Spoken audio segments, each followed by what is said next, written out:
Mesdames et messieurs, signore, signori. Así toca, así taca. Iniciamos aquí una nueva emisión de La Hora de la Nostalgia.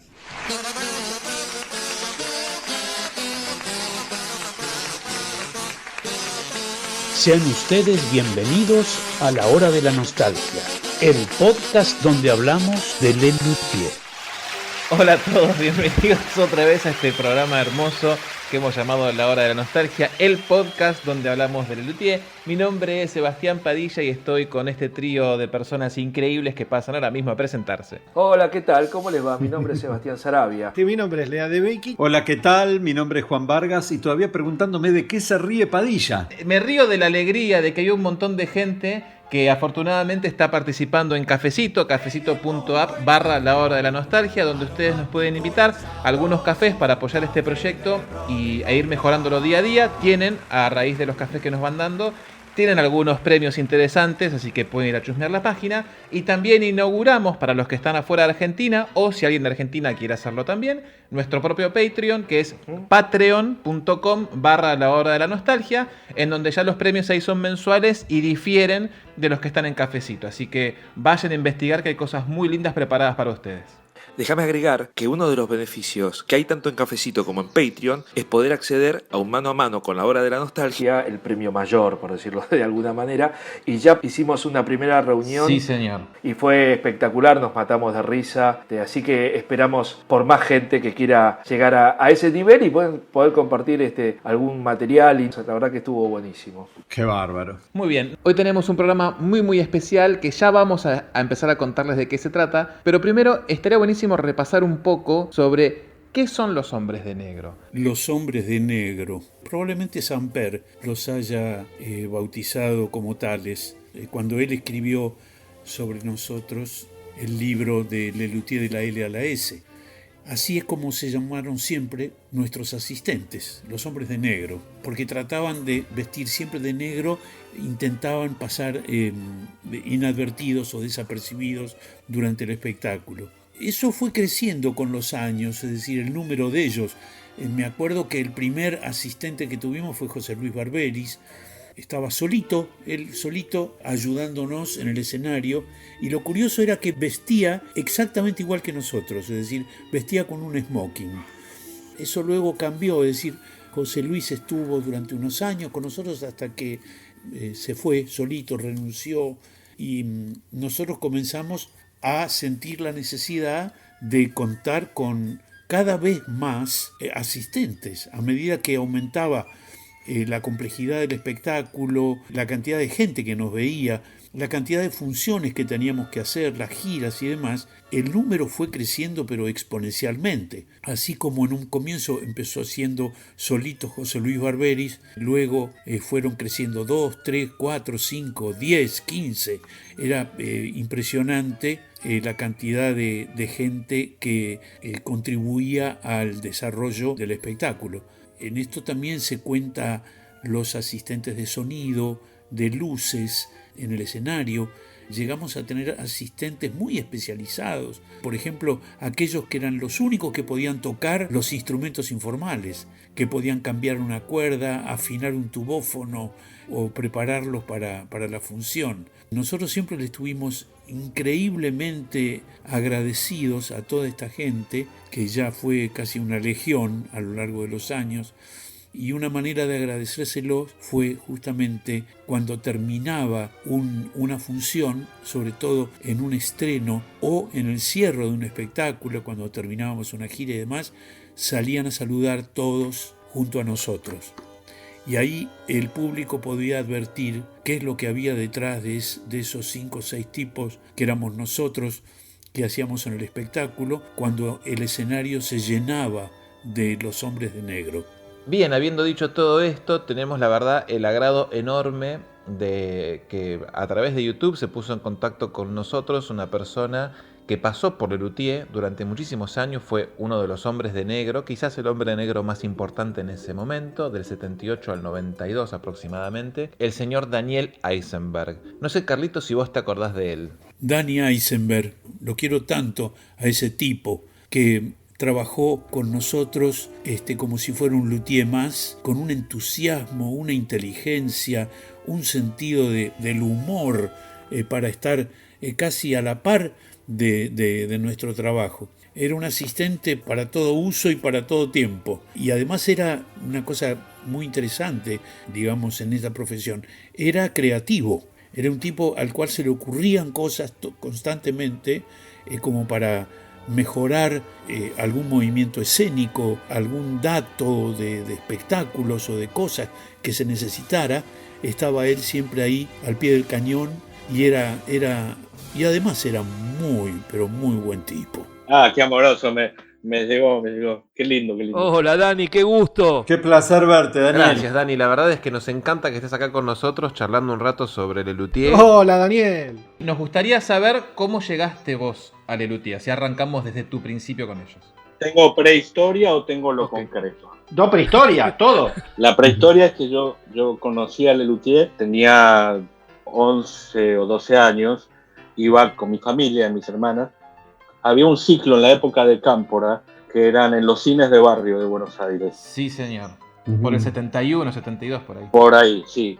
Entonces, por alguna razón, fuimos y la familia se quedó encantada con Lelutier. Entonces, los fines de semana averiguábamos dónde estaban e íbamos a ese cine. Me acuerdo perfectamente de eso. Wow, mirá Los vos. conciertos barriales. Exactamente.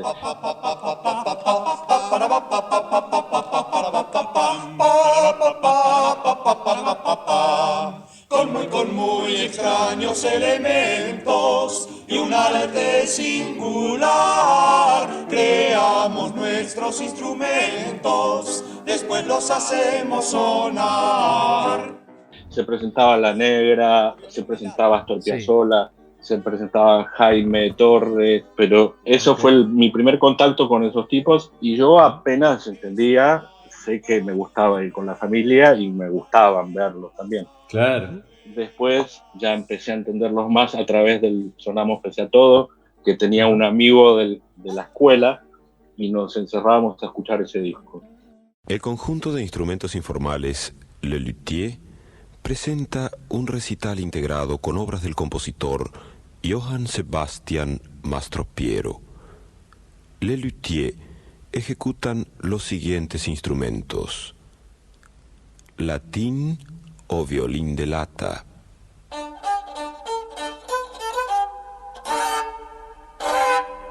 Cuando yo tenía una amiga que el papá era Tito Diz, que era el iluminador de Lelutier en la época de Mastropiero, nunca, pero que ahí empezaron con luces.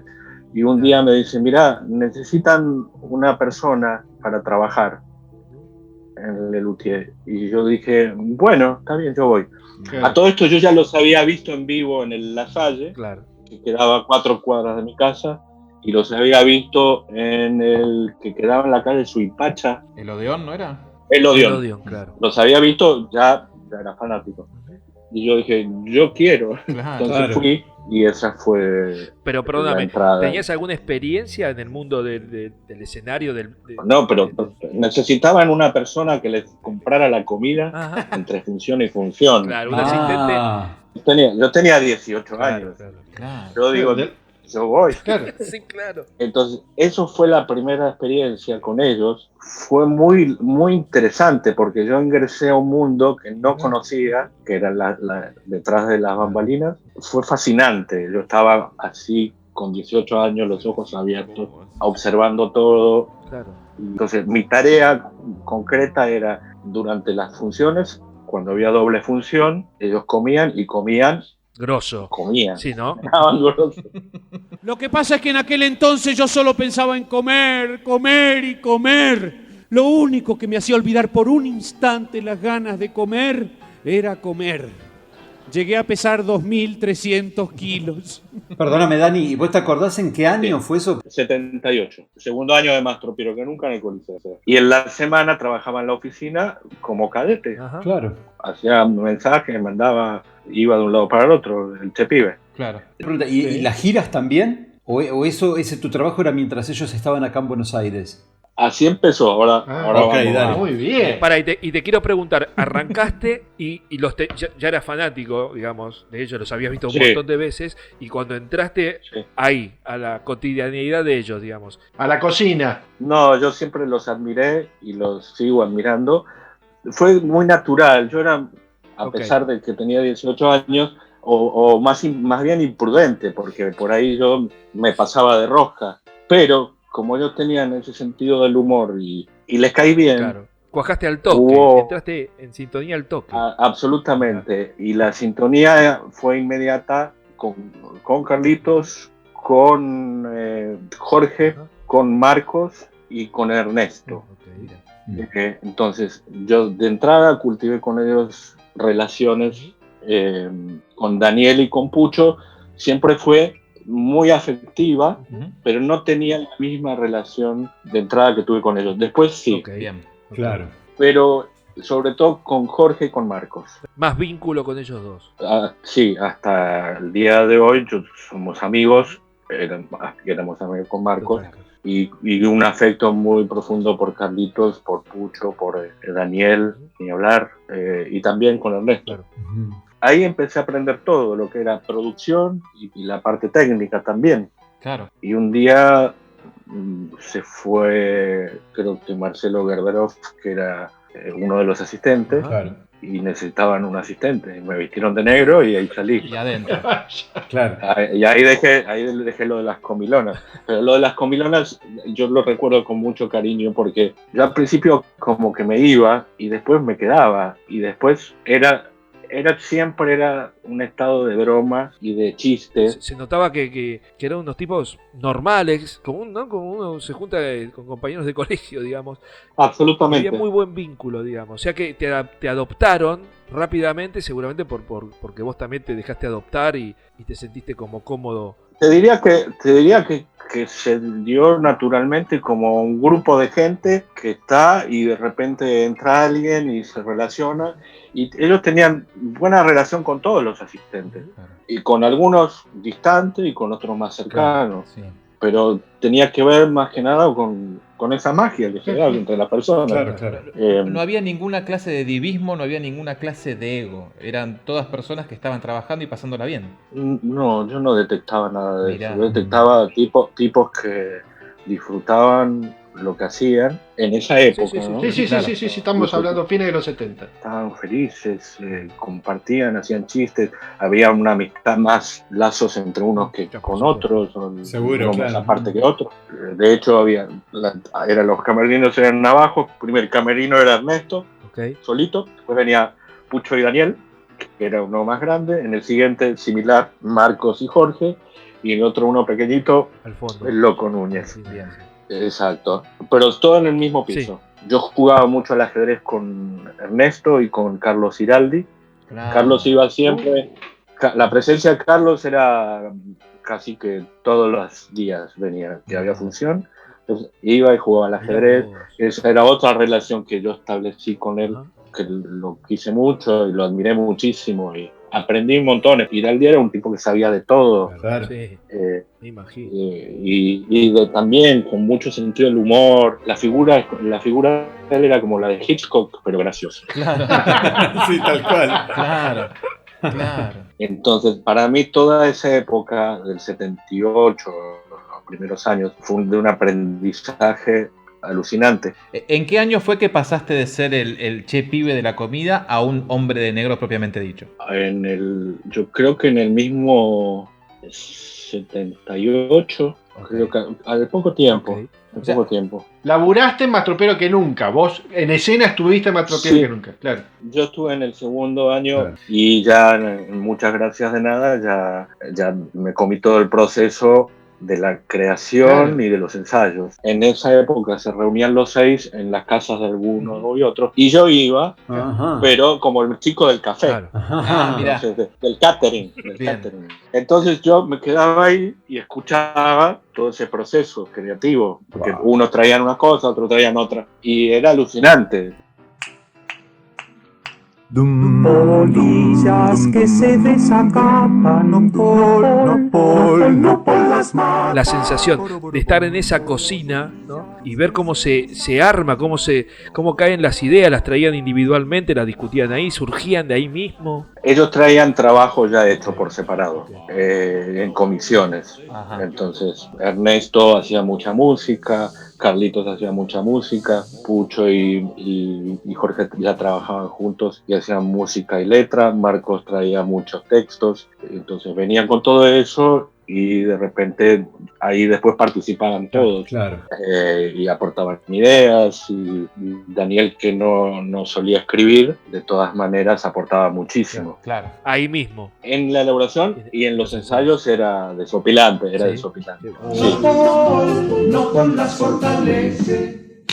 ¿Y eso? Una polilla. ¿Y en qué momento del proceso creativo entran en juego los Hombres de Negro? ¿A partir de qué momento empiezan ustedes a trabajar con ellos codo a codo? En los ensayos se ensayaba por separado los temas. Sí. Era, bueno, hay que montar tal cosa. Carlitos hacía una planta de escenario. Ajá. Y decía, acá quiero tal cosa, o iba surgiendo en el momento, porque ya montamos de una manera, de repente Jorge decía, no, pues la guitarra ponela acá, empezaba a afinarse las cosas, y ahí quedaba la planta de escenario tal cual era. Entonces montábamos eso, se ensayaba, en el proceso de ensayo habían cambios, se cambiaban, se anotaba qué instrumentos se tocaban, después ya venía se sumaba la parte de sonido y el asistente de sonido tenía que saber qué cosas iban por línea, qué cosas por micrófono, etcétera. Todo eso quedaba documentado a lo Carlitos. Clarísimo.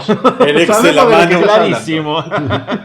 O sea, para los que no saben, la obsesión de la obsesión. Mirá, Daniel, el otro día nos mostró Carlos la planificación de grabación del disco Cantata Laxatón. Y había inventado el Excel el tipo, en 1970. Una planilla gigante.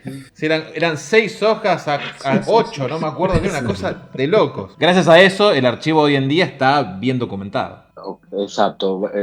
Si ustedes vieron las fichas diarias, Sí. Bueno, hay cientos de esas fichas diarias, las llenaba yo. Ah, mirá. Y las dejaba para el final, para las cosas que quería anotar Carlitos. De su experiencia de esa función, digamos, ¿no? De la observación, o él le ponía la calificación, mala, regular, buena, muy buena, excelente.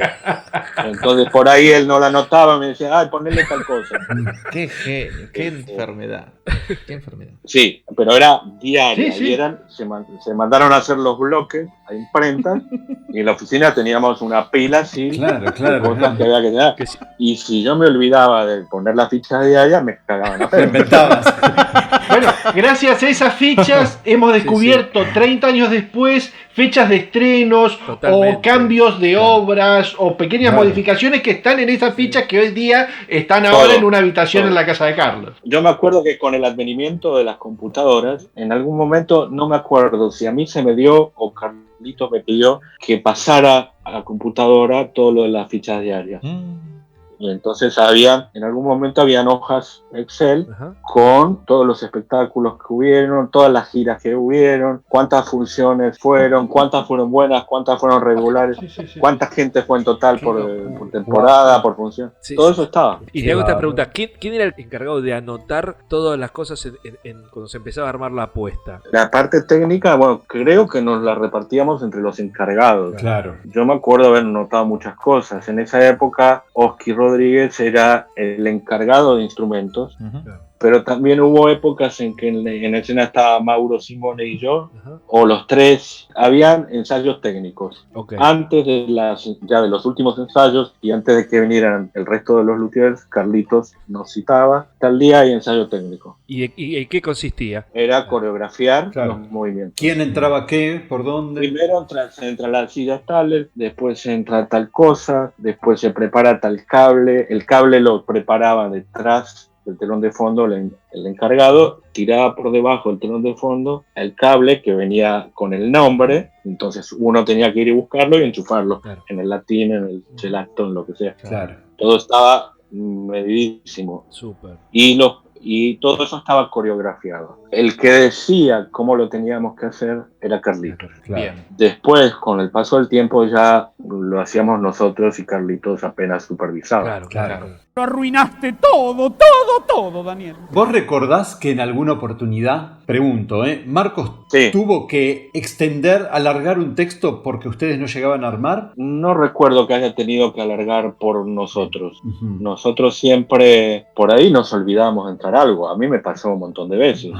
Sí, de repente estaba todo montado y me daba cuenta que faltaba algo y el corazón me hacía pop.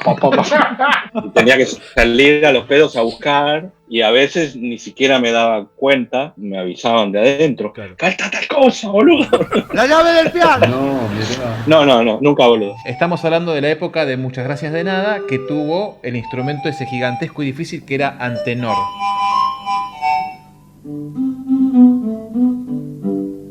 ¿Era realmente tan difícil de manejar? Lo odiábamos nomás. ¿Por qué? No, pues era súper incómodo, súper pesado. Nunca sabía cómo iba a reaccionar. Claro. Tremendo. Sí. A veces teníamos que entrar porque se plantaba y había que levantarlo y moverlo. Nos pasó unas veces. Qué feo. Tremendo. ¿Y es cierto que Antenor murió en la última función de Muchas Gracias de Nada en México? Me suena. No sé si el Chochis pasó algo y ya se plantó y ya no hubo manera. ¿Te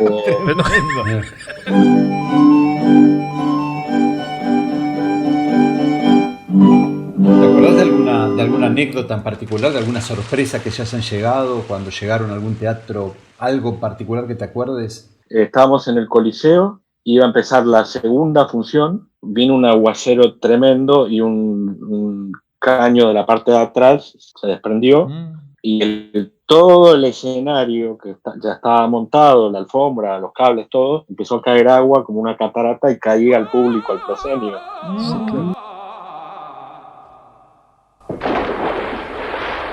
Y salimos todos desesperados a desmontar todo. Y fue muy gracioso porque la gente pensaba que era parte del show. Algunos. Y entonces salió Marcos, creo que como con los pantalones arremangados a propósito, para decir que había habido un accidente. Después cuando empezó la función, salieron con paraguas. Qué lindo. La cuestión que esa función se Más hizo parece que es un gag, digamos. Sí.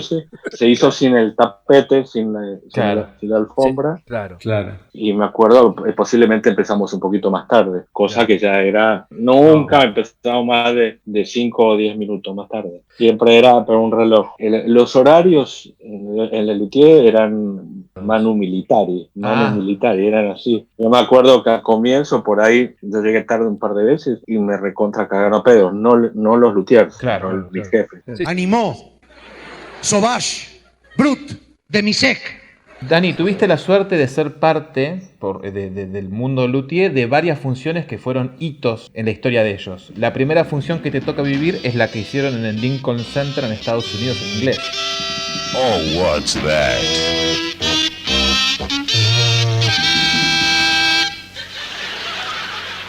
Les Luthiers. Don't miss the soul performance of Les Luthiers' virtuoso music lampoons at the Avery Fisher Hall. ¿Te acordás cómo se vivía eso en el fuero interno de Lelutier?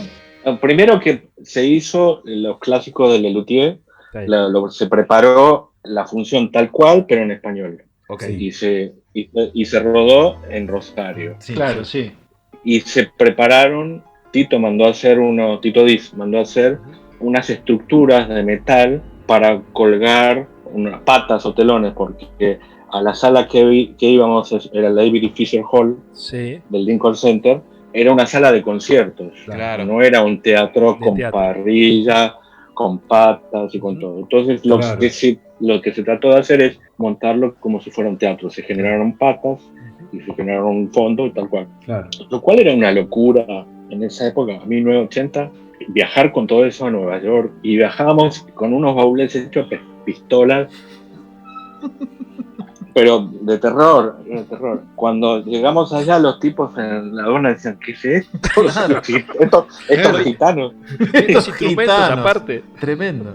Y los instrumentos. La cuestión es que en Nueva York se compraron los anvils que hasta el día de hoy se usan. en el 80, se compraron ahí, se mandaron a comprar todo, se les pusieron, se pintaron los nombres, los números, todo, una genialidad. Claro.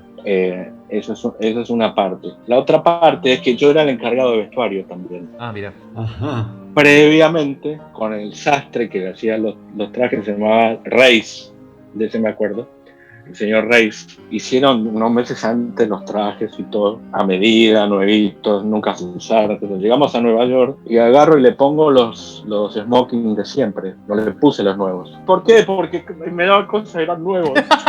Claro. Estaban hechos especialmente para esa ocasión. Claro, mirá. Entonces esa función se hizo en inglés. Sí. Yo no entendía un cazzo lo que estaban diciendo, pero la gente sí. Menos mal. Y les gustó muchísimo. Claro. De hecho, cuando yo comienzo con Brotan un Gretchen, Marcos en inglés dice: buenas noches, el que les habla no entiende nada de lo que está leyendo. Claro. Y ya está. La primera risa. Y ya arrancamos bien, claro. ¿Y quedaron contentos todos los luthiers, todo el grupo en general? ¿Quedó contento con esa función porque no se volvió a hacer nunca más? Yo nunca supe bien eso. Tenés que contextualizar. Yo tenía 20 años, estaba pensando en pajaritos preñados, cualquier cosa. Claro. Claro, está bien. ¿Entendés? Después me empezó a caer. Claro. Después me empezaron a caer Bien. las fichas también. Para mí, haber hecho una sola función en el Inconcerte fue buenísima. Experiencia bárbara. Ahora con la experiencia, ¿y por qué no se hizo una gira? Claro. Con todo con el mercado latino que hay. Sí, y con la infraestructura que estaban llevando. Exacto. Bueno, eso fue como demasiado movimiento para una sola función. Claro. Pero ahí vaya a saber qué pasó. Pero tu recuerdo es que al terminar la función había un clima de euforia en el grupo. De haber conquistado o América. una sensación de No. ¿para qué tanto? Yo me quedé desmontando y guardando los instrumentos. No, convengamos tampoco que uno no convivía con ellos todo el tiempo. Claro. Tenía espacios donde compartía. Sí, claro. Y no, de hecho, a veces ellos, en esta época todos compartían bastante, pero con el tiempo cada uno ya empezaba a hacer su vida por aparte. Bien. Lo cual me parecía muy sano. Bien. Pero a la vez yo compartía mucho en momentos de días libres, porque a veces íbamos un mes entero a Madrid y teníamos lunes y martes libres, o en Colombia o en México. Sí. Qué sé yo. Y yo me pegaba mucho con Marcos y con Jorge. Claro. Me invitaban a pasear o a salir o a alguna cena especial. Qué sé yo. Claro. Y así fui conociendo a mucha gente que yo conocía. Bueno, Daniel Samper. Sí. Una relación con Daniel Samper muy bonita, con Cecilia Todd, la cantante venezolana, ¿no? Sí. Y así con mucha gente, ¿no? Pero bueno, eso de Nueva York para mí fue como, bueno, y ahora. Claro. Y no pasó. Claro. Qué lástima. Nos tenemos que volver. Sí, Claro. no, yo lo que ellos siempre dijeron que era mucho trabajo para hacer pocas funciones. Claro. Pero si ellos quisieran hacer gira ahora o hubieran hecho gira hace 5 o 10 años por Estados Unidos, no tengo duda que hubiera sido un éxito como corresponde. Claro. Volvieron después a Estados Unidos a hacer conciertos en Miami, Nueva York, pero ya en español. Ya en castellano, ya para el 2000 y pico. Exacto. Sí, es que yo creo que hacerlo en inglés. Pensar un chiste en otro idioma es complicadísimo. Es difícil. Una es esa y otra es la tierra de los musicales. Claro. Si pretendían hacer Broadway, yo creo que podrían haber intentado hacer Broadway. Tal vez lo intentó Chiche en su momento y tal vez no resultó, pero tranquilamente podría ser un show de Broadway. Totalmente. Tranquilamente. Sí, claro. Pero sí, supongo yo que eso implica mucho trabajo e ir a instalarse ya mucho tiempo. Sí, claro. Y en ese sentido ellos eran bastante conservadores. No les gustaba estar mucho tiempo fuera.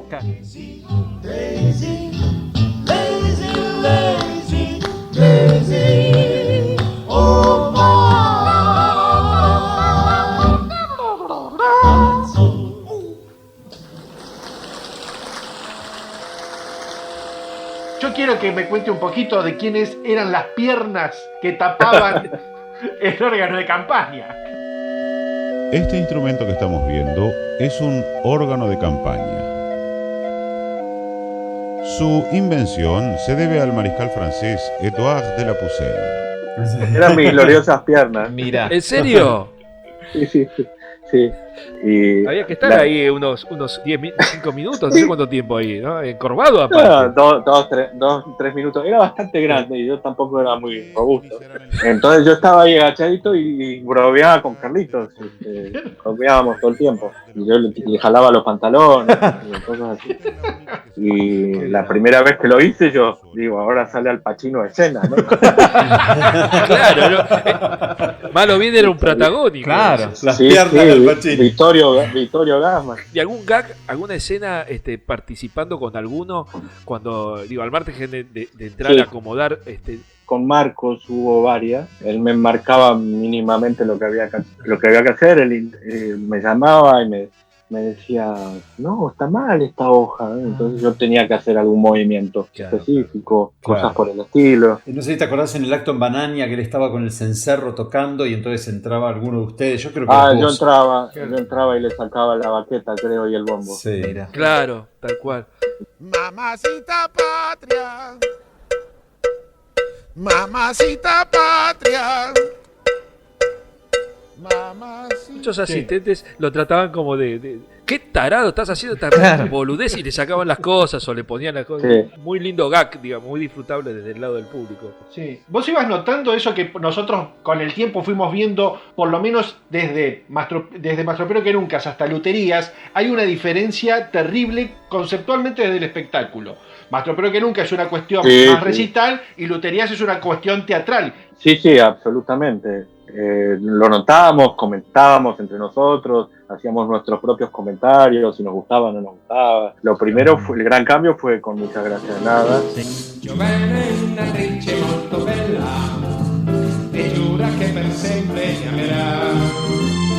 Que era mucho más teatral, con el ciclorama y todo. Sí, me acuerdo haber comentado algunas cosas que no nos gustaba hacer, cosas por el estilo, tonterías, ¿no?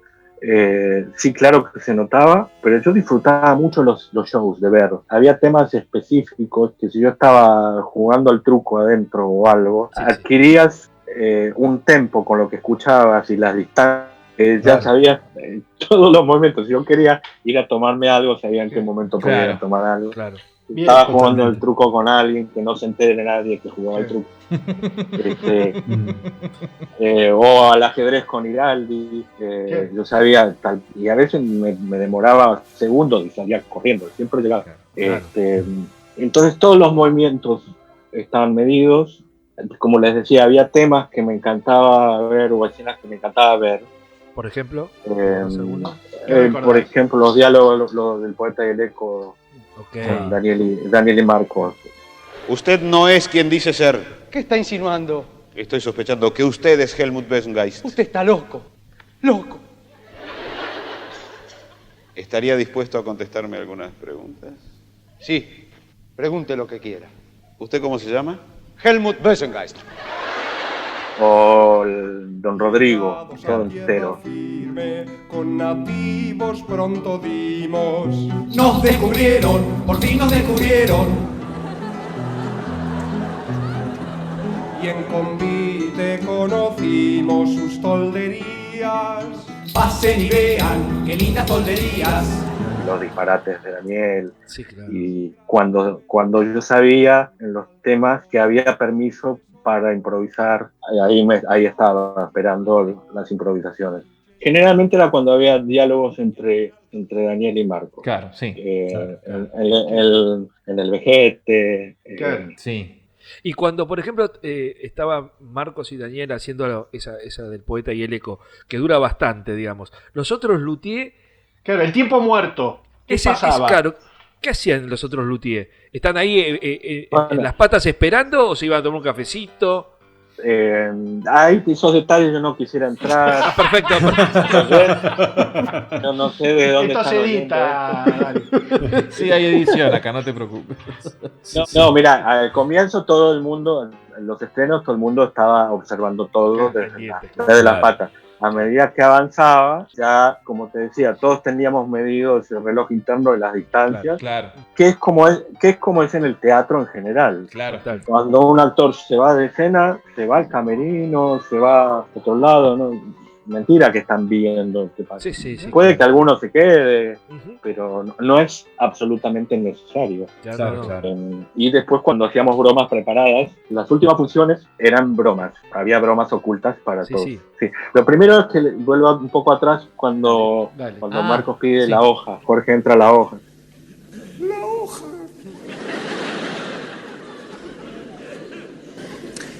Cuadrada, sí. Supermercado García Hermanos, arroz 3.50. No, es carísimo. Yo le doy una cuadrada, y la cuadrada era casi siempre la misma. Pero según el lugar donde estábamos, en España, en Colombia, yo le cambiaba las cosas que decía ahí. Porque Marco no lo leía, sino que lo decía, pero algunas cositas leía. Entonces le ponía un menú de bebidas vascas, por ejemplo, se los escribía yo. Nombres rarísimos, pacharana, cosas por el estilo. Así. Entonces, esas eran pequeñas bromas entre nosotros. Claro, qué lindo. Claro. Otra vez en las tías. ¡Cuánto polvo! ¡Cuánto polvo! Una se mata limpiando y no luce. 18 años que tengo todas las ventanas cerradas. Le llenamos el plumero de talco. Y era una mareda blanca. Y sigue entrando polvo, sigue entrando polvo. ¿Y qué onda los luthiers? Ahí se la bancan después. Se la bancaban. Se la bancaban. Algunas no tanto. ¿En serio? Me acuerdo una vez que Carlitos y Ernesto tocaban el acordeón juntos.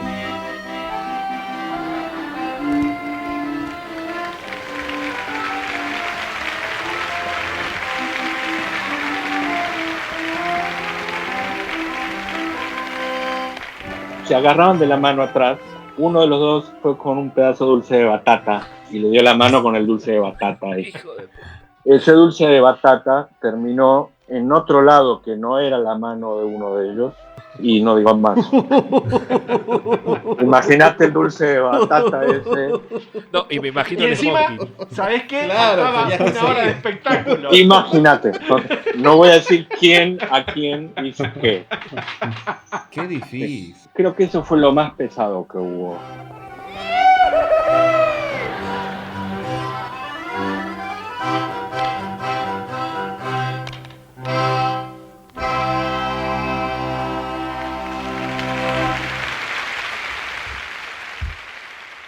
Volviendo a las funciones importantes o que marcaron fuerte, el recital 86 en el Colón debe haber sido también un estresazo eso, ¿no? Eso fue muy emocionante.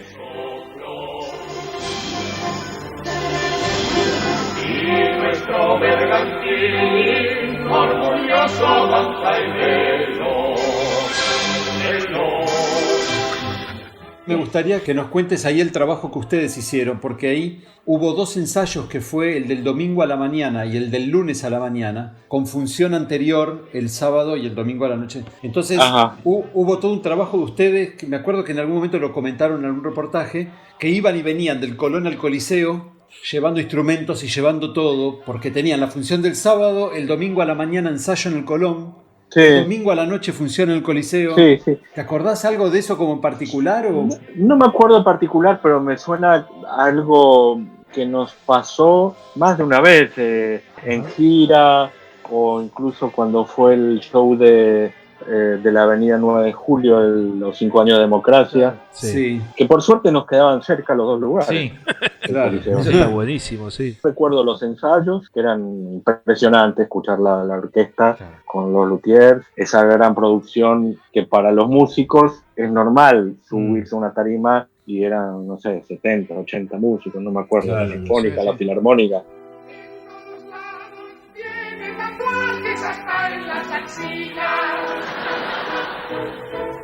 Vean tatuado en mi vientre el continente europeo y no les muestro Italia porque quedaría feo. Y sí, hicimos un trabajo especial ahí porque el montaje era casi que fijo y los luthiers incrustados entre todas porque eran orquestas. Claro.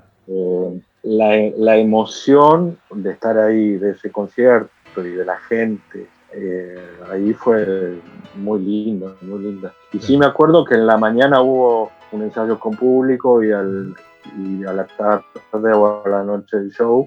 Y sí, era mucho el laburo, claro. Pero la adrenalina, pura adrenalina es eso. Y al finalizar la función del Colón propiamente dicho, ¿te fuiste a comer con ellos como para contarnos cómo se vivió en el fuero interno o te quedaste desarmando como te pasó en Estados Unidos? Es que tal vez hay una cosa que los que no están acostumbrados a esta rutina piensan que todo es jolgorio y después de un concierto todo el mundo se va juntos a hacer algo y esto lamento decirles, pero no es así. No. Sí teníamos momentos de festejo todos juntos en determinadas ocasiones. Claro. Después de una gira, a fin de año en la oficina, en la calle de la Filur, en la casa de alguno. Daniel siempre hacía asados, yo recuerdo almuerzos o cenas en giras en España, tal vez no iban todos, todo el equipo, pero íbamos algunos, iba el luthier, íbamos con Caturla, que era el empresario en España, sí. Un personaje magnífico. De esos encuentros tengo muchos recuerdos de compartir, siempre era muy divertido, era joda todo el tiempo, muy buena comida, muy buenas bebidas, los paseos que a veces me tocaba ir eran lindísimos. Claro. Qué buena onda esa, ¿no? Que te hagan partícipe de la buena comida que comían ellos y invitar y hacer participar a los demás, digamos. Tampoco no es muy habitual eso en los artistas. Sí, pero te digo, era muy aleatorio porque a veces era todos juntos, multitudinario, y a veces era por separado con uno o con otro, con dos. Más o menos, porque a lo largo de los años ha variado, pero ¿cuánta gente era el equipo de Lelutier? O sea, los 5 o 6 luthiers, depende de la época, ¿y cuántos más eran los que...? A ver, había 2 asistentes de escenario, 3 de sonido, 1 de luces, 1 de camerinos. Éramos 7 a 9 personas más. Más los luthiers. Claro, eran pocos. Más los luthiers. No eran tantos. Entonces, creo que ahora son más, o hubo momentos de más. Claro, claro. Sí. Pero más o menos entre 15 personas en total sería. Exacto, sí. Desde al comienzo era, como les digo, era casi que en bloque. Después empezaron a encontrar otras formas de trabajo y a optimizar los tiempos. Ya no necesitaban tanto tiempo hacer esas reuniones multitudinarias, de los 6 o 5 juntos en una casa. De los 6, porque después cuando ya se fue Ernesto ya estaba instaurado otra metodología, que eran las comisiones, y por ahí se juntaban ya grupos o por ahí directamente traían al escenario o a la sala de ensayos, porque había una sala de ensayo en el Coliseo, en el 3º o 4º piso. La sala verde. Exacto, y ahí se ensayaba y después se pasaba al escenario. Te hago una consulta que viene a colación de lo que vos estás diciendo, que siempre es como una pregunta obligada a los luthiers, que siempre les consultan, bueno, ¿por qué se va Ernesto y cómo se sintieron ustedes con la partida de Ernesto? Pero estaría buenísimo que nos cuentes vos, Daniel, que lo viviste de adentro, cómo sintió Lelutier, agrupación, sociedad anónima, digamos, la partida de Ernesto. ¿Fue un impacto grande o no sufrió, o no pasó nada? Te puedo hablar de lo que me pasó a mí y brevemente de lo que pude haber visto. Dale, por favor. Yo lo sentí mucho porque tenía también una relación especial con Ernesto. Diferente a las que tenía con Jorge y Marcos o Carlitos o Daniel y Pucho.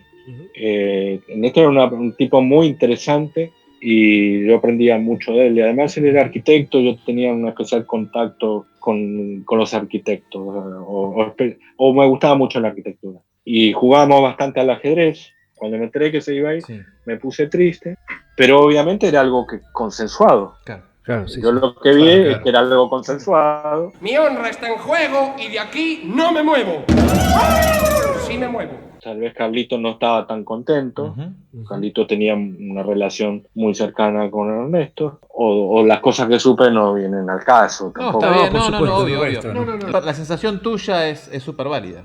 Y yo después pensé, uy, ¿ahora cómo vamos a hacer? ¿Cómo van a hacer? Claro. Y cuando me di cuenta que ya estaba todo cocinado y todo arreglado y que ellos no se preocupaban por eso, digo, yo me tranquilicé. Claro. Como si acaso importara, como me sintiera. Claro. No, bueno. No, sí, es como, chicos, papás se van a separar. Se van a separar. Sí, tal cual. ¿Te acuerdas cómo fue la última función de Ernesto? Creo que fue como una función más, pero yo me acuerdo que hubo una despedida de Ernesto con cada uno. No sé con el resto de los luthiers, no recuerdo, pero yo sí recuerdo haberme despedido de él. Y, claro. Con afecto, por parte de él y de mi parte. Adiós.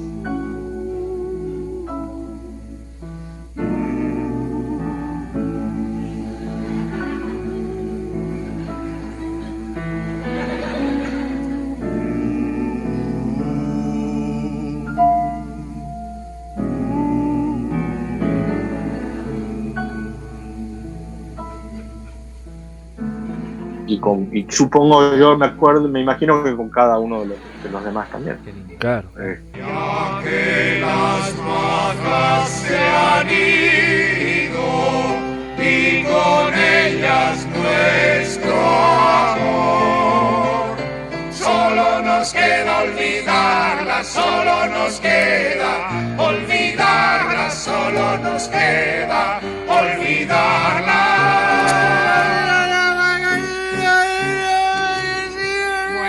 Francisco, olvídalas ya, no llores más por ellas. No lloro por ellas, lloro por el futuro de Italia. Olvidarlas con el licor.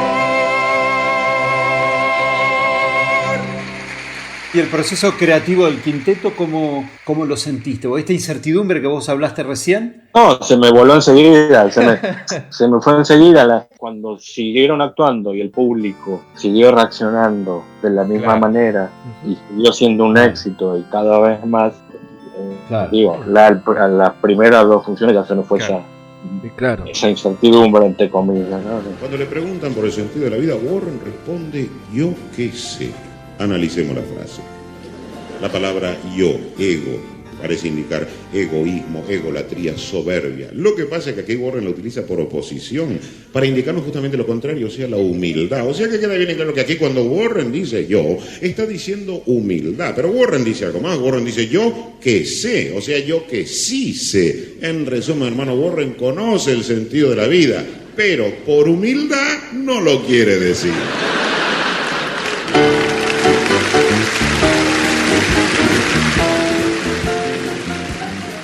Hemos visto ensayos filmados por vos del Rey de los Cantares. Te estamos infinitamente agradecidos porque gracias a vos existe todo lo que fue el proceso creativo del Rey de los Cantares. Y de hecho, estás ahí en la filmación mexicana, es tuya la filmación. Que yo hice una edición también muy trucha, sí. Yo me acuerdo que hice una edición, filmaba todo por pedido de ellos, obviamente. Claro. No, pero es una filmación distinta, porque siempre han filmado con una cámara fija al fondo de todo, para tener un registro general, y esta era una filmación de distintas funciones con las cámaras puestas en distintos lados y hay una edición. Me acuerdo perfectamente, yo tenía ganas de hacerlo eso, me había comprado una cámara VHS, una Panasonic VHS, y yo les dije, no me acuerdo si les dije o no, les pedí permiso o no me acuerdo, pero sí me acuerdo haberlo hecho. ¿En el Teatro de la Ciudad sería? Creo que sí. Sí, pues es muy posible que sí. El Teatro de México es de las funciones de México del 90 y poco. 92, son las últimas funciones. Del 92, ahí está, mira. Sí. Y mi pregunta era habitual que vos lo filmes, contame la historia de la cámara. Yo era el encargado de filmar. Ahí está. De filmar los ensayos. A 5, 6, 7, 8. Ellos necesitaban grabar el ensayo para poder verse después y corregirse sobre eso, ¿no? Exactamente, eso empezó a hacer creo que con mucha gracia de nada, que estaba ¿Cómo se llamaba la coreógrafa? Esther Ferrando. Esther Ferrando, sí, en esa época. Sí, me tocaba filmar. Yo creo que esta cercanía que yo había tenido con ellos, esta confianza, hacía que tal vez yo hiciera algunas otras cosas más. Claro. Creo que tiene que ver un poquito con eso. Sí, podría pasar por un Ortiva cualquiera yo con este relato. No. Pero la verdad que estoy orgulloso. La verdad que estoy orgulloso. Sí, obvio. Justo en el Reír de los Cantares, vos ahí apareces como prensa, que por ahí había una conexión ahí, pero no sé, por ahí. No. El que hice fue una filmación casera de varias tomas de distintos ángulos. Sí. Y la hice porque sí, pero no era profesional para nada. No, yo empecé a hacer prensa antes. Ah, mira. Desde luthierías, creo. Mira. Se me daba fácil las relaciones públicas, Bien. por decirlo de alguna manera. Entonces, hacerle prensa a Lelutier es muy fácil, porque en realidad los periodistas llamaban porque querían. Bien.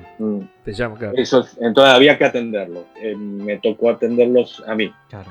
En un momento me tocó atenderlo a mí. Luego, cuando había que hacer prensa porque había estrenos, como yo ya tenía los contactos todos y me conocían y ya había relación con la prensa, entonces yo, mirá, ¿qué tal si hacemos una nota? Y volvían y decían, ¿por qué no vienen a lo de mí? Claro. ¿Por qué no vienen a lo de Fernando Bravo? Porque tal cosa. Muy buenas tardes, queridos televidentes.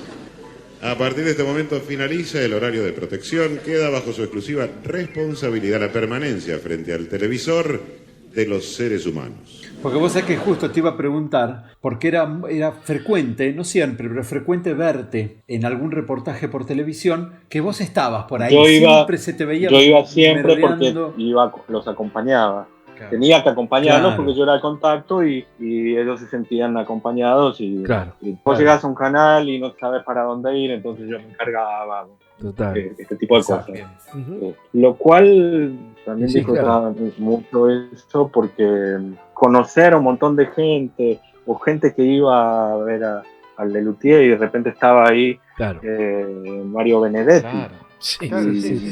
El último es un sonecto. Y de repente estaba Mario Benedetti en la entrada del Teatro Alcalá en Madrid y yo lo veo y el tipo estaba como esperando. Disculpe, don Mario, usted... Sí, yo quiero entrar, no sé qué. Bueno, por favor. Entonces, por ejemplo, y me quedaba charlando con Mario Benedetti. Increíble, por supuesto, sí. O conocer a García Márquez en Bogotá. Sí, hermoso. Bueno, a vos noté, a mí sí ¿no? Cada cual tiene su... Se lo recité a Gabo y Gabo me dijo que sí, que a él también me chifla. Vino a saludar y se sacó foto con todos, con mucha gente de la que uno admira. Ernesto Sábato, músicos, los Chalcha. Claro.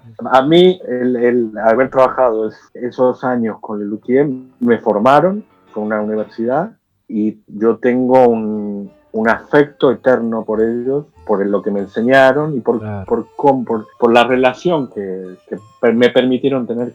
Totalmente. Entonces, y de hecho cuando yo decido no continuar en el 92, yo se lo cuento a Daniel, que Daniel era la comisión administrativa y se queda duro, quisido. Daniel Rabinovich. Bueno, está bien, respeto tu decisión. Sí, Neneco, sí.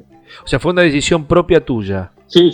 Okay. Cuestiones mías. Sí. Con lo cual, bueno, después yo seguí relacionado con ellos de distintas maneras. Con Marcos, sobre todo. Con Marcos jugaba al fútbol. Mira. Ando Lelutier y después de Lelutier. Claro. Y después. O sea, fuiste mucho más que un empleado en Lelutier. Sí. Yo fui amigo de Marcos y de Jorge, y una persona con unos afectos muy profundos por el resto, y yo siento esa reciprocidad.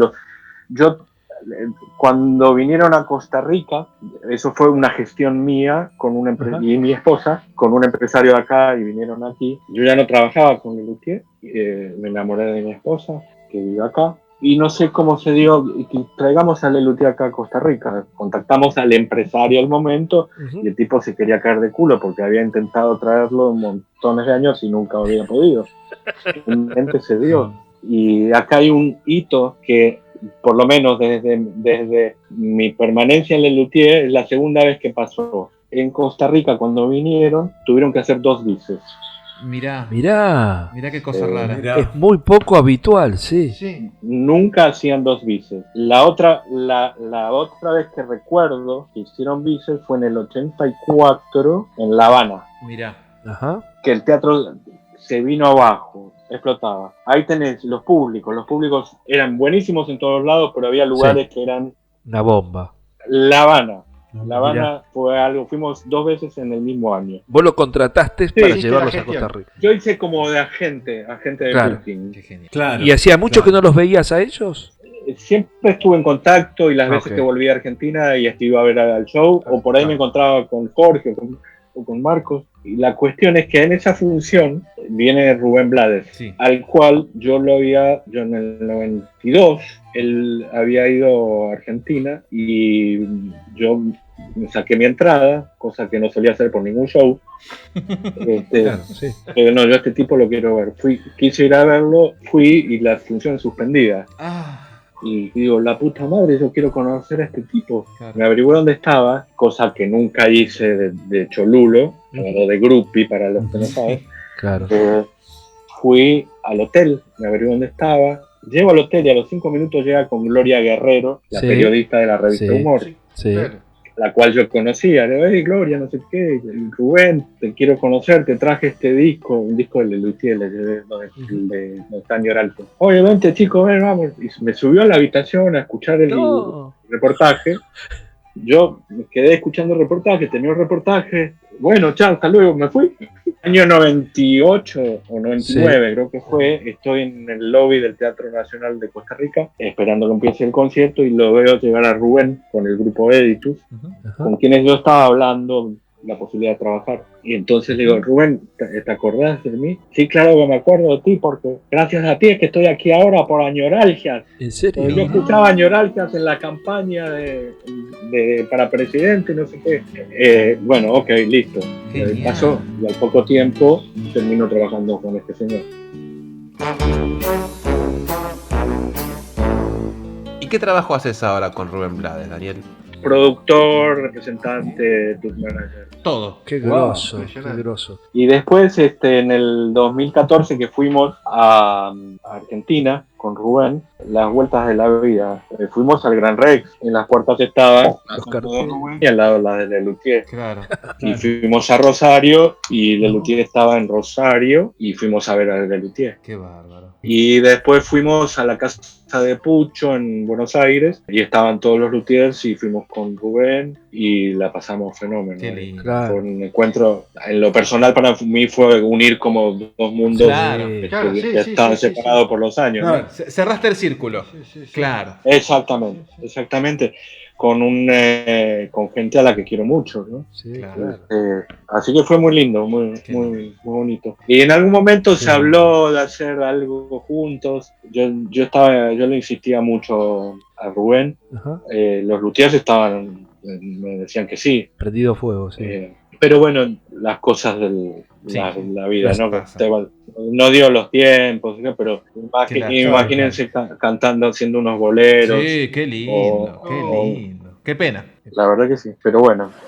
Bueno, y ahora ya para ir redondeating.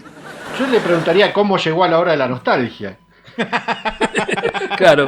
Porque, sí, no, es buena pregunta, porque por el Facebook apareció algo de la hora de la nostalgia. Yo creo que en algún momento le di like a algún grupo de esos que hay de Lelutier, y dentro del grupo de Lelutier apareció la hora de la nostalgia. Y digo, a ver qué es esto. Me meto y empiezo a escuchar a 5 huevones hablando de huevonadas de otros 5 huevones. Claro. En realidad, sí. Y digo, qué buenas huevonadas. Y digo, no, Bueno. entonces me empezó a reflotar a mí las añoralgias, ¿no? Qué lindo. Y empecé a escuchar, después escuché otro, y digo, acá están hablando pelotudes, acá está bien, acá está...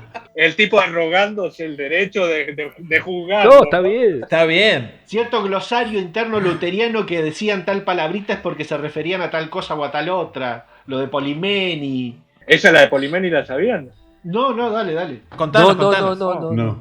No. No, vino la señora Palimeni, decía de Carlitos. O sea, vino entonces eso ya era como una rutina. Sí. Otra era mumi, la palabra mumi, que significaba cuando se miraba entre los telón al público, sí. Y está mume. ¿Y qué significaba? Que habían lindas personas.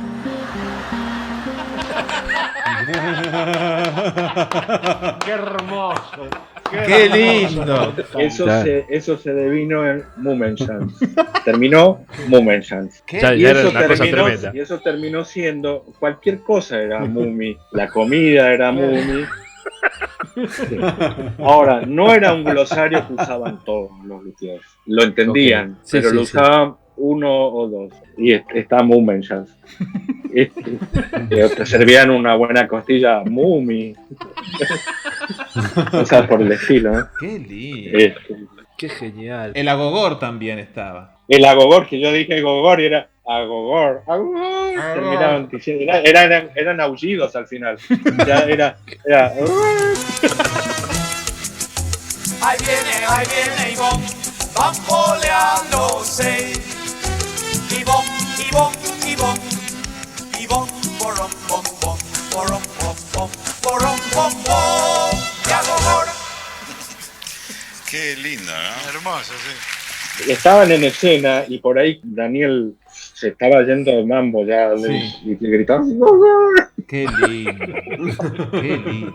Se querían ir a comer rápido. Claro. Y hay una más, ¿no? Había otra que usaban mucho. Müller, puede ser, que era como una marca. Müller, sí. Johann Sebastian reconoció que esta vez su padre tenía razón y se cambió el seudónimo. Firmó la opereta como Klaus Müller. Esto solucionó por fin el problema con su familia, pero le acarreó demandas penales de 37 familias de apellido Müller. Müller era como la llamada de escena. Del SAR. La llamada de escena. Claro, Müller, sí, yo me acuerdo también pegando gritos Müller al Müller en los camarines. Pues sí, fue muy lindo. Ahora el elogio. Me encantó escucharlos porque me trajeron muchas cosas a la memoria que estaban ahí dormidas. Claro. Al traer esos recuerdos específicos me traen las sensaciones. Me trajeron las sensaciones de los ensayos, de estos entretelones y esas cosas. Y eso es muy placentero. Fueron muchos años, ¿no? Sí, fueron años muy importantes para mí. Fueron desde los 18 años. Toda tu formación profesional, digamos, se hizo en esta facultad, ¿viste? Absolutamente, absolutamente. Yo, Dani, lo que te puedo decir es que como público de esa época, vos eras una imagen muy visible en Lelutier. ¿Te parece? Te lo puedo asegurar, eras del entorno de Lelutier, eras la cara más reconocible por el escenario también, me parece que tenías mucho juego con ellos, pero bueno, o no sé por qué. La ventaja era que por ahí los compañeros que yo tenía les daba un poquito más de vergüenza aparecer. Y el lugar que los luthiers les daban a los asistentes, uno como público se valoraba mucho, digamos, porque jugaban un rol y estaba buenísimo, digamos, que se prendan ustedes. Sí. Claro. No, y hago el hincapié de nuevo en el afecto y en el respeto y el cariño que nos demostraban a todos. Tal vez yo tuve la suerte de profundizar más y de participar en algunas cosas un poquito más, pero siempre fueron muy cariñosos y respetuosos con todos y siempre valorando muy bien el trabajo, valorando en el sentido concreto, ¿no? Económico, todo, ¿no? Sí, todo. Trabajar con el que era vivir bien, por lo menos es lo que a mí me tocó, ¿no? Claro. Sí. Dani, muchísimas gracias por dedicarnos todo este tiempo. No, me encantó. Un fuerte abrazo. Bueno, querido. Gracias, Dani. Chau. Un abrazo grande. Gracias, Bueno, y hasta aquí llegamos con este programa súper especial. Le mandamos un abrazo gigantesco a Daniel Eisenberg, que se recontracopó a charlar con nosotros, un genio. Espectacular. Y seguramente aparezca en algún que otro episodio más, tirando alguna data linda del backstage de shows que vamos a hablar a futuro. También le tenemos que agradecer a Daniel que visiten nuestro Instagram, que vamos a estar subiendo un montón de fotos que el propio Daniel nos pasó de su paso por Lelutier, que iremos posteando día a día en el Instagram de La Hora de la Nostalgia. Exactamente. ¿Cómo es la dirección del Instagram, Leandro? @hora de la nostalgia. Déjame que vuelva a recordarle a la gente que no se pierdan de participar invitándonos un cafecito en cafecito.app, colaborando e invitándonos un cafecito. Tienen jugosos premios, ¿no? Hay varios niveles como para poder participar y hay mucha gente que ya está enganchada. Sí, señor. ¿No? Lean algo para agregar para terminar este episodio. Viven en el exterior y no pueden invitarnos un cafecito. También tenemos patreon.com/la hora de la nostalgia, donde tenemos jugosísimos premios y ahí se pueden suscribir mensualmente a este hermoso podcast. Bueno, Juan, cierre usted que así nos despedimos. Bueno, chicos, un placer, este programa fue divino hacerlo. Los quiero con toda mi alma, a ustedes tres y a todos nuestros queridos oyentes. I love you, Molly, I love you. Buenísimo, les mandamos un abrazo a todos. Recuerden que se pueden suscribir aquí en YouTube, toquen la campanita para recibir mensajes instantáneos de cuando hay alguna novedad. La samba suonerà e mia bella arriverà. Lo mismo en Spotify y en Instagram, @hora de la nostalgia. Y como siempre, hacele caso a Carlitos. ¿No estás suscripto a la hora de la nostalgia? Suscribite. Non suona mai.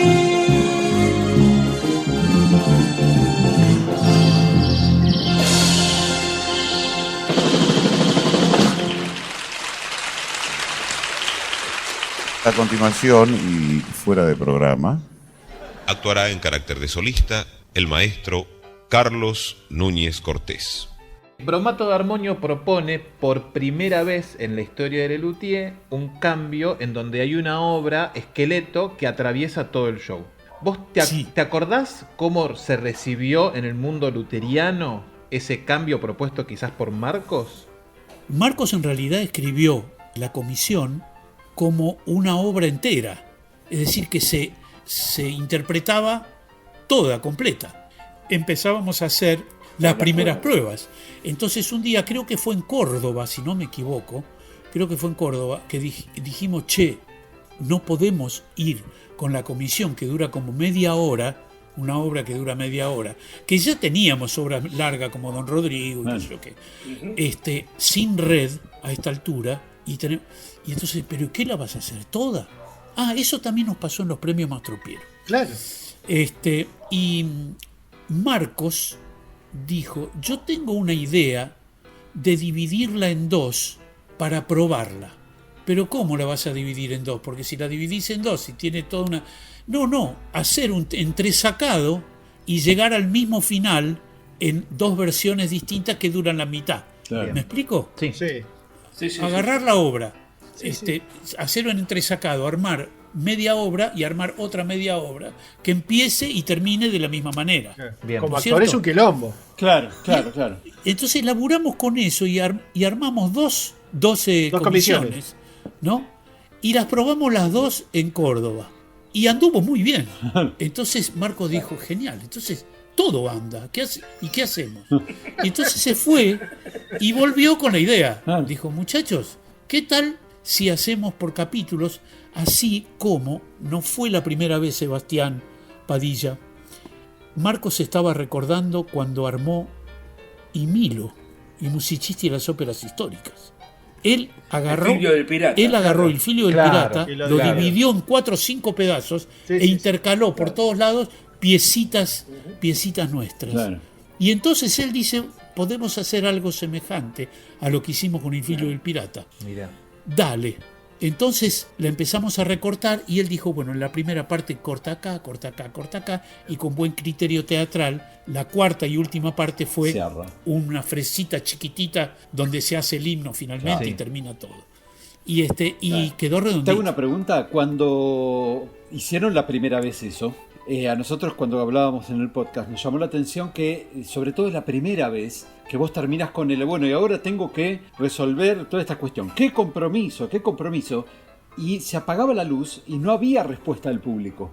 ¿Por qué? Y no, porque quedaban... Porque el público también estaba sorprendido. ¿Y ustedes cómo recibieron eso? ¿Con la confianza de que no, va bien? ¿O les dio un sustito decir, qué raro que la gente no reacciona?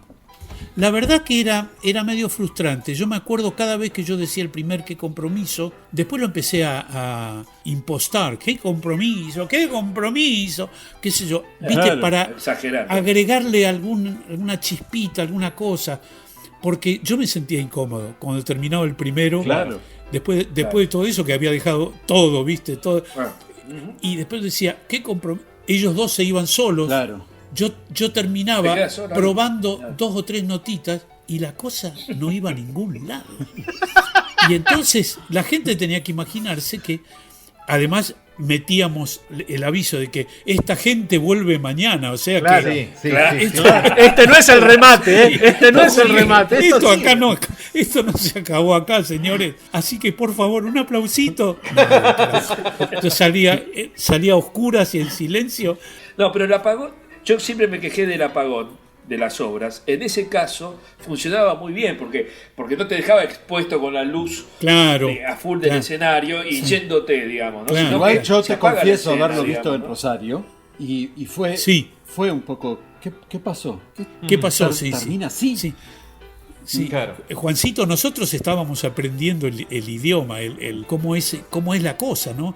El apagón, el mutis, el chiste, el desenlace, todas esas cosas, ¿viste?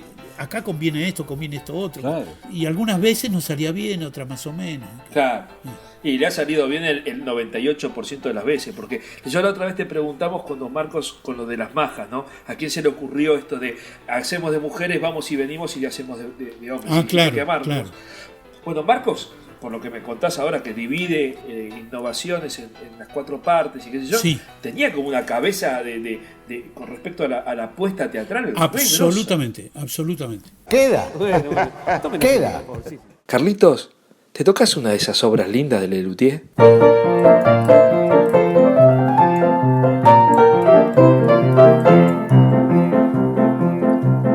He cruzado los estados de Chihuahua, Tamaulipas y Aguascalientes, Guanajuato, Durango y Zacatecas, con amor y un clavel entre los dientes.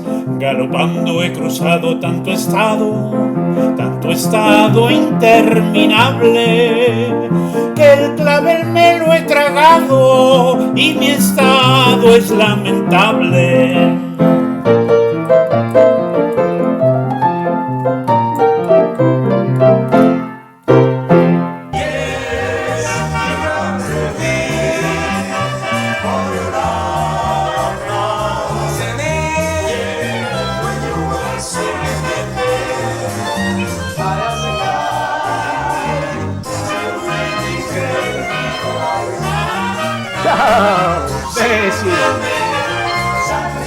Muy bien, Juan. Así termina un episodio más del podcast de Lelutier. Además de la relación afectiva que desarrollé con cada uno de los luthiers, también aprendí muchas cosas individualmente de ellos. Ellos me acercaron, por ejemplo, Pucho, a la música coral. Cuando no teníamos conciertos los fines de semana, él a veces tenía conciertos en iglesias o en auditorios con sus agrupaciones corales. Iba y aprendí muchísimo de música coral y hasta el día de hoy la música vocal y la música coral es parte de mi banda sonora, gracias a que en esa juventud, 18, 19, 20 años, aprendí a escuchar con los coros de Pucho. Otro que influenció muchísimo también en mis gustos musicales fue Daniel, con las canciones folclóricas, los grupos de folclore, y tengo un recuerdo muy lindo de la vez que fuimos juntos en Mar del Plata, en una temporada, fuimos a ver al dúo salteño. El dúo salteño para mí son máximos, y eso fue gracias a Neneco.